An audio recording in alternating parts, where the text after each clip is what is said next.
कहता है कि इस्राएल ने जब परमेश्वर की दुहाई दी, परमेश्वर ने फिर एक व्यक्ति को भेजा, उसका नाम गिदोन था। जब परमेश्वर ने कहा, गिदोन, हे शूरवीर सूरमा, यहोवा तेरे संग है कि तू जाकर अब इस्राएलियों को मिधानियों के हाथ से छुड़ाएगा। और उसने पता क्या कहा? उसने कहा, मेरा कुल, मेरे सब परिवार में सबसे कंगाल है। कहता मैं सबसे छोटा हूं। हालेलुया। और उसने कहा कि मैं छोटा तो हूं कि मेरा परिवार, कहता सब मेरे कुलों में से सबसे छोटा है। मैं साडा मतलब साडा परिवार जड़ा सारे रिश्तेदारां चों सब तो गरीब है कहता। और कहता मैं अपने परिवार में सबसे छोटा हूं। कहता मैं ऐसे कैसे कर सकता हूं? वचन कहता है, आपको लगता है कि मैं गरीब हूं, मैं कमजोर हूं, क्या परमेश्वर मेरी आवाज को सुनेंगे? मेरे पास कोई पैसा नहीं है, क्या मेरी आवाज सुनी जाएगी? आप जहां भी जिस कोने में बैठे हों, वचन ये बात कहता है, वचन कहता है कि मैंने जगत के निर्बलों को चुन लिया, मैंने जगत के तुच्छों को चुन लिया, जिनको लोगों ने रिजेक्ट कर दिया जात पात के नाम के ऊपर, गरीबी के नाम के ऊपर, रंग के नाम के ऊपर, कद के नाम के ऊपर। उसने कहा जो तुच्छ हैं मैंने उन्हें चुन लिया और उन्हें इतना बड़ा किया कि जो अपने आप को कुछ समझते हैं उन्हें शर्मिंदा करने के लिए। परमेश्वर ने कहा, क्या तुम नहीं जानते परमेश्वर ने जगत के निर्बलों को, तुच्छों को, बीमारों को, गरीबों को चुन लिया? उसने आपको चुन लिया। आज आप छुटकारा देंगे भी अपने घराने में और आज लेकर भी खुदा से जाएंगे यीशु मसीह के नाम में। समय समय के ऊपर परमेश्वर अपने पिता वाला प्रेम हम पर जाहिर करता आया है। ये परमेश्वर की आत्मिक जीवन जो है, ये मसीहियत आप कह सकते हो, आप यहोवा पिता का प्रेम कह सकते हो। ये अभी जाहिर नहीं हुआ 2000 साल पहले, ये पहले से चलता आ रहा है। जब जब इस्राएलियों ने दुहाई दी, परमेश्वर ने अपने लोगों को खड़ा किया है। उसने मूसा को खड़ा किया, उसने गिदोन को खड़ा किया।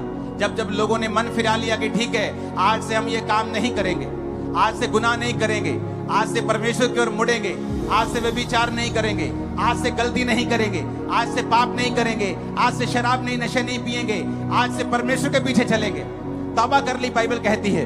तो वचन कहता है कि वो किसी भी टाइम के हों, वो यीशु मसीह के जन्म के 1593 साल पहले हो, वो यीशु मसीह के जन्म के 1100 साल पहले गिदोन के टाइम में हो, या वो आज के समय में हो, परमेश्वर ने छुटकारा देगा। ये यीशु मसीह का वायदा है। यशायाह 61 उसकी 1 से 3 आयत के बारे में, यीशु मसीह के बारे में लिखा है।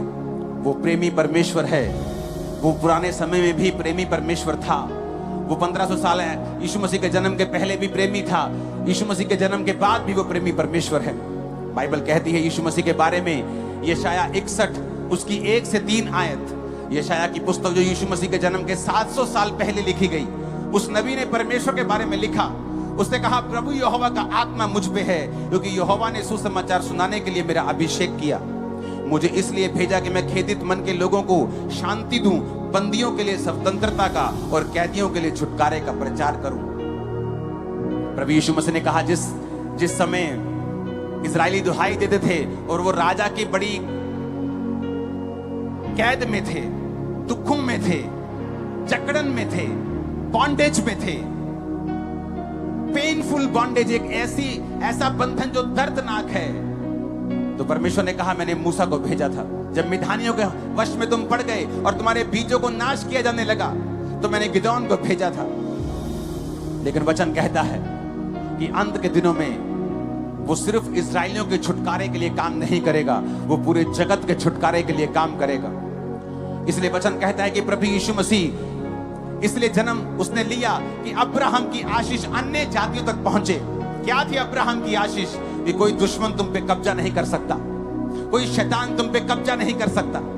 तुम परमेश्वर के लोग होंगे, तुम सर्वप्रथम होगे, तुम सिर होगे, तुम पूंछ नहीं होगे। अब परमेश्वर ने देखा वो समय आ चुका है कि अब ये छुटकारा सिर्फ इस्राएली लोगों तक नहीं रहे, ये छुटकारा पूरे जगत तक जाए। और वचन कहता है इसीलिए प्रभु यीशु मसीह ने जन्म लिया। परमेश्वर पहले भी थे, लेकिन क्यों प्रभु यीशु मसीह ने जन्म लिया?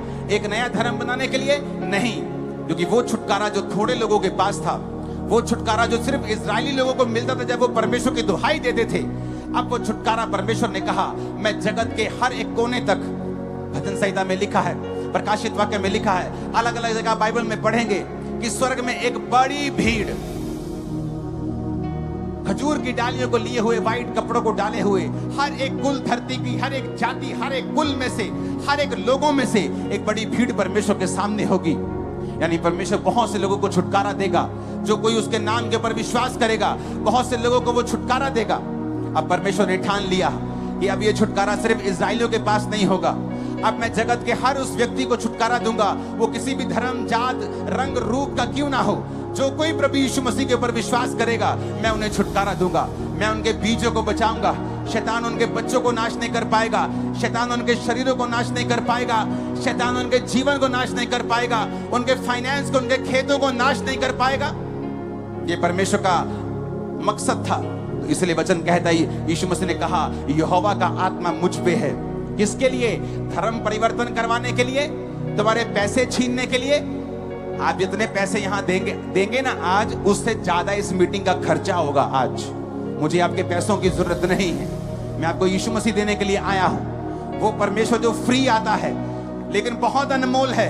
आप 2 लाख, 5 लाख, 10 करोड़, 20, 50 करोड़, 100 करोड़ दे के भी यीशु को खरीद नहीं पाएंगे आप, लेकिन वो फ्री आएगा आज आपके अंदर, क्योंकि वो आपका परमेश्वर है, वो आपका पिता है, वो प्रेमी पिता है। जिस तरह एक छोटी गिलहरी, एक छोटी चिड़िया अपने अंडों के लिए जान दे देती है, यीशु मसीह ने जान दे के बताया है कि वो आपसे प्रेम करता है। लोग बोलते हैं ये परमेश्वर हमें क्या बचाएगा जो अपने आप को बचा नहीं सका। तो मैं ये बताना चाहता हूं कि उसने जान दी। उसने कहा, राजा ने, तू अपने मुंह से कह दे प्रभु कि तू ऐसा कोई भी पाप तूने नहीं किया, क्योंकि तेरे खिलाफ कोई सबूत नहीं है। जीसस ने कहा, मैं अपनी मर्जी से अपने आप को तेरे हाथों में सौंपता हूं और तीसरे दिन अपनी मर्जी से अपनी जान को वापस लेकर जी उठूंगा। और वचन कहता है वो तीसरे दिन मुर्दों में से जी उठा। आज यीशु को क्रूस पर देखना बंद कर दीजिए। वो क्रूस पे नहीं है, वो पिता के दाहिने हाथ स्वर्ग में है। अगर आत्मिक आंखों से देखोगे, वो स्वर्ग खुला हुआ देखोगे और जीसस को पिता के दाहिने हाथ बैठा हुआ देखोगे। वो सर्वशक्तिमान परमेश्वर क्रूस पे मरा हुआ परमेश्वर नहीं है, वो जिंदा परमेश्वर जो आज लंगड़ों को चलाएगा और अंधों को आंखें देगा। Church, hallelujah. यीशु मसीह ने कहा, अब मेरी आशीष, अब मेरा छुटकारा सिर्फ इस्राएलियों तक सीमित नहीं होगा, मैं सारी कौम को, सारी दुनिया को, मैं सब पंजाबियों को, सब हरियाणियों को, सब इंडियंस को, सब पाकिस्तानियों को, सब तुर्की वालों को, सब इंग्लैंड वालों को, मैं सारी दुनिया को छुड़ाऊंगा जो कोई मेरे नाम के ऊपर विश्वास करेगा। हालेलुया। उसने कहा कि मैं बंदियों के लिए स्वतंत्रता का, कैदियों के लिए छुटकारे का प्रचार करूं। कुछ लोग कैदी हैं अपने विचारों के, उन्हें डर लगता है, डर की वजह से बहुत काम नहीं कर पाते। फियर स्पिरिट है उनके अंदर, डिप्रेशन का आत्मा काम करता है। कैदी हैं क्योंकि शैतान ने कैद किया हुआ है, एक लेवल से ऊपर नहीं जा सकते। बाप गरीब, दादाजी गरीब, परदादा गरीब, वो भी गरीब, एक लेवल से ऊपर ज्यादा तो अटैक हो जाते घर पे। माँ अच्छी भली है, पढ़ी लिखी है, वेरी नाइस वुमेन, डाइवोर्स, उसकी मम्मी भी डाइवोर्स, बेटी भी डाइवोर्स, क्योंकि शैतान नहीं चाहता आप छूटे। ये कर्ज है। आप देखेंगे कई बार एक आपसे कहीं छोटे, कहीं कम लेवल के अच्छे लोगों को अच्छे पार्टनर्स मिले होते हैं, लेकिन कुछ लोग संघर्ष करते हैं क्योंकि वो शैतान की जकड़न है। जो कुछ नेचुरल नहीं है, जो बीमारी मेडिकल साइंस ठीक कर दे, नो प्रॉब्लम, लेकिन जब मेडिकल साइंस काम नहीं कर पाती, उसके पीछे शैतान का हाथ होता है। और यीशु मसीह ने क्या कहा? यीशु मसीह ने कहा, मैं बंदियों के लिए स्वतंत्रता का और कैदियों के लिए छुटकारे का प्रचार करने के लिए आया हूं। जब आप यीशु मसीह को ग्रहण करेंगे, अगर आज आप बोलेंगे कि प्रभु यीशु मसीह तो मेरा उद्धार करता और मेरा परमेश्वर है, आप किसी धर्म को चेंज नहीं कर रहे हैं, आप धार्मिकता को अपने अंदर ले रहे हैं, यीशु को अपने अंदर ले रहे हैं, तो वचन कहता है वो आपको छुटकारा देगा। 2 आयत में लिखा है, यहोवा के प्रसन्न रहने के वर्ष का, हमारे प्रभु के पलटा लेने के दिन का मैं प्रचार करूं और विलाप करने वालों को शांति दूं। बाइबल कहती वो शांति देने के लिए आया।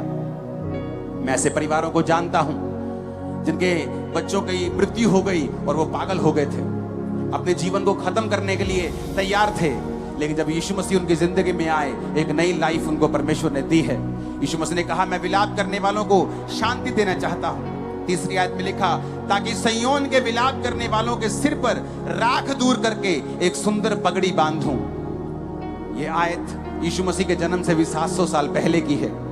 यानी आप लगा लो कि 2700 साल पहले का वचन मैं पढ़ रहा हूं। उसने कहा वो तुम्हारे सिर पर की राख को दूर कर देगा।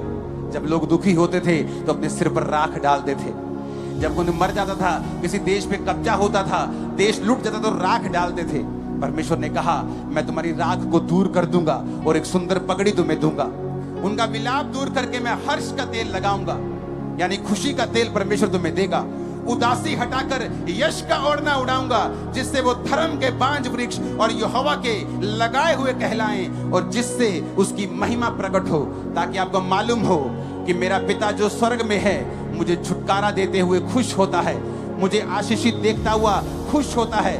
जो मेरा परमेश्वर है मुझे ब्लेस होता हुआ देखना चाहता है, बढ़ता हुआ देखना चाहता है। आप जब जीसस क्राइस्ट को अपना उद्धारकर्ता ग्रहण कर लेंगे, मैं आपको भविष्यवाणी कर रहा हूं, आप दुनिया के बेस्ट प्लेसेस पे होंगे, आप दुनिया की बेस्ट जगहों में होंगे, बेस्ट देशों में होंगे, बेस्ट बिजनेस चला रहे होंगे, बेस्ट लाइफ जी रहे होंगे। आमीन। इतना ऊंचा लगाओगे शैतान के कानों को खोल दो। आज 7 बार आमीन बोलो ऊंची आवाज में।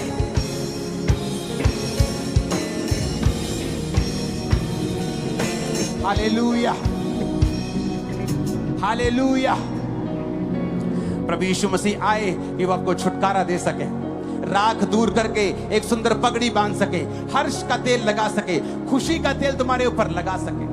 क्रिश्चियंस की जितनी खिलाफत दुनिया में होती है, और किसी धर्म की, आप जो धर्म की बात करते हो, किसी की नहीं होती, लेकिन फिर भी क्रिश्चियन लोग आनंदित रहते हैं, क्योंकि परमेश्वर ने हर्ष का तेल लगाया हुआ है।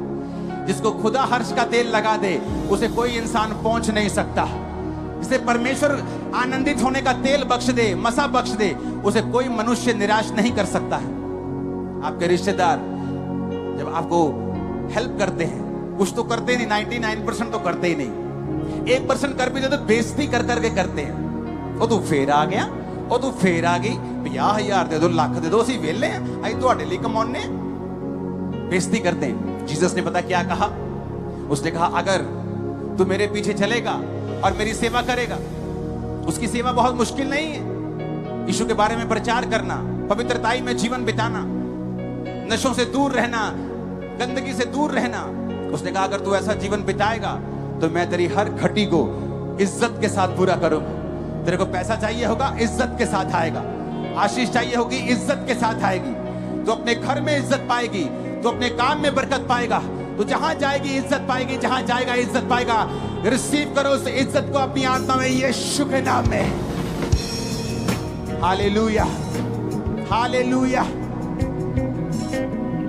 यीशु मसीह के जन्म के बाद उसके वचन में लिखा है तू एक शादी कर सकता है। यीशु मसीह ने औरतों की इज्जत को रिस्टोर किया, क्योंकि औरत थी, हवा थी, जो पाप के पहली भागी बनी। तो परमेश्वर ने हवा को, औरत को श्रापित किया, आदम को श्रापित किया, धरती को श्रापित किया। औरत श्रापित रही कितने साल, आदम श्रापित रहा कितने साल, लेकिन वचन कहता है कि वो प्रेमी परमेश्वर है और वो फिर अपने बच्चों को छुड़ाना भी चाहता है। और परमेश्वर ने, बाइबल कहती है, फिर एक औरत को ही चुना।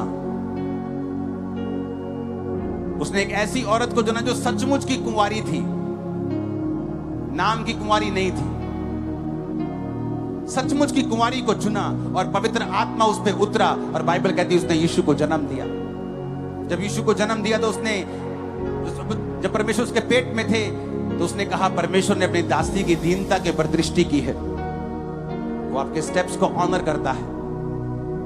जब यीशु मसीह मुर्दों में से जी उठे तो पहली प्रचारक औरत थी, उसको जन्म देने वाली औरत थी। यीशु मसीह का साथ देने वाली फाइनेंशियली मिनिस्ट्रीज में ज्यादातर 90% औरतें थी। परमेश्वर ने औरतों की इज्जत को रिस्टोर किया, फिर से उसे ऊंचा किया, आदमी को श्रापों से फिर से आजाद किया। अब तुम माथे की पसीने की रोटी नहीं खाओगे जब तुम यीशु मसीह के पास आ जाओगे।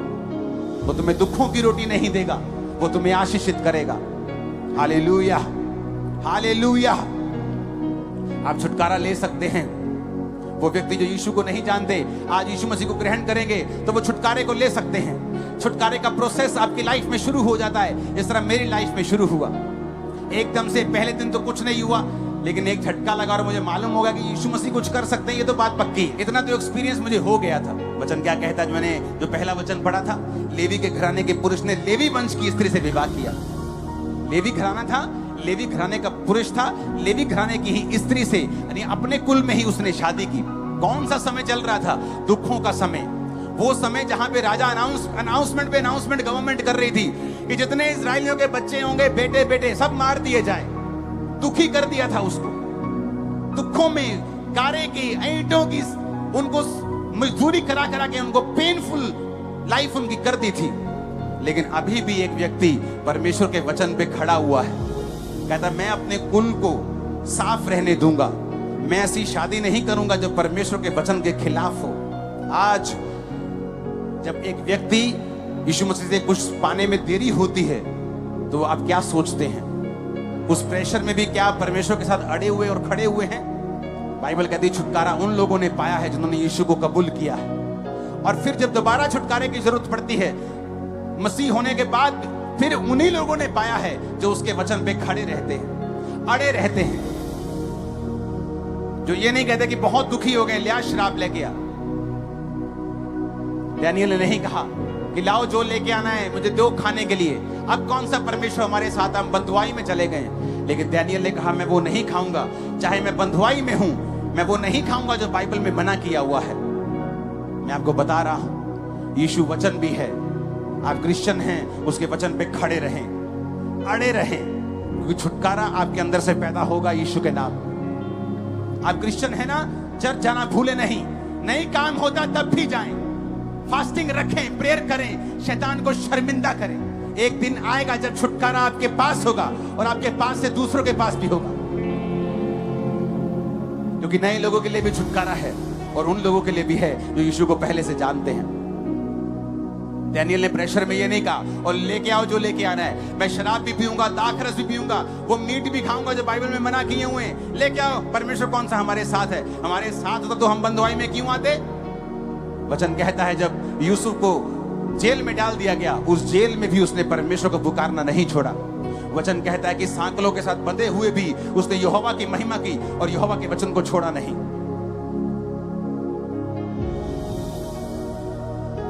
हालेलुया।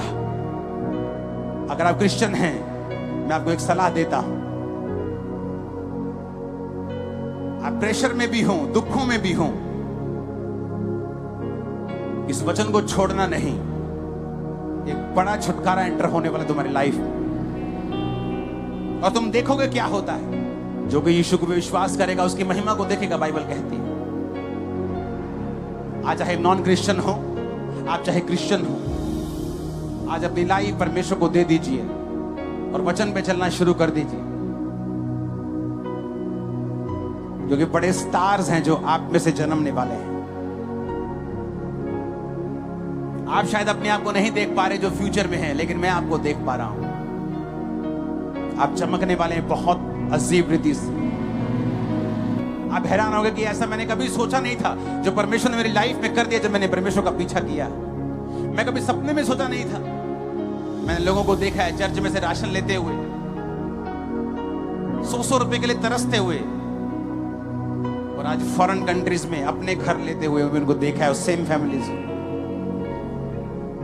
और ऐसा नहीं कि बड़े पैसे थे उनके पास कि वो फॉरेन चले गए, परमेश्वर रास्ते खोलता है। ऐसा नहीं कि चर्च ने कोई लेटर दे दी क्रिश्चियन लोगों को वीजा मिल जाता, ऐसा नहीं। जीसस की कृपा से मिलता है। तुम्हारी फाइल चाहे कमजोर भी हो, तैयार हो जीसस को अपनी लाइफ देने के लिए? मैंने कहा पीछे करने के लिए जीसस का तैयार हो? तुम्हारी फैमिली तुम्हारा विरोध कर सकती है, तुम्हारे रिश्तेदार तुम्हारा विरोध कर सकते हैं, लेकिन तुम्हें छुटकारा नहीं दिला सकते। क्योंकि जब मैं मसीह में आया बहुत लोगों ने मेरा विरोध किया। मेरी फैमिली में पॉलिटिशियंस हैं, उन्होंने विरोध किया, डॉक्टर्स हैं, उन्होंने विरोध किया, रिश्तेदारों ने विरोध किया, मेरी फैमिली ने विरोध किया। लेकिन मैं जानता था मुझे अगर छुटकारा चाहिए, मुझे परमेश्वर के साथ चलना पड़ेगा। बिना डरे बिना घबराए उसके साथ चलना, वो तुम्हें ऊंचा कर देगा आसमान तक। आमीन ऊंचे वाला चाहिए चर्च। मैंने कहा आमीन ऊंचे वाला चाहिए चर्च।